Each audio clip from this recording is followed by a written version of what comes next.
बच्चा चोर गिरोह का हुआ पर्दाफाश। महिला चोर ने बताया 15 लाख में बेचती है बच्चों की किडनी।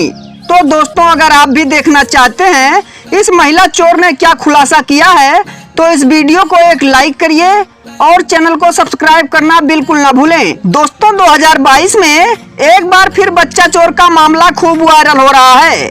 आए दिन इस मामले में नए नए खुलासे हो रहे हैं। इसी बीच गांव के लोगों ने एक महिला चोर को पकड़ लिया जो पागल बन के गाँव में घूम रही थी।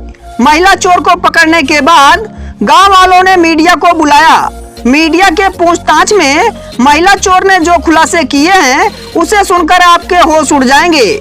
महिला चोर ने बताया कि हमारे गिरोह में साधु, भिखारी और पागल का भेष बनाकर गांव में घूमते हैं और मौका मिलते ही बच्चों को किडनैप कर लेते हैं। उसके बाद वो बच्चों को बेच देते हैं। दोस्तों, इस महिला चोर को अब पुलिस के हवाले कर दिया गया है। कृपया आप लोग बच्चा चोर से सावधान रहें। दोस्तों, जानकारी कैसे लगी कमेंट में जरूर बताइएगा।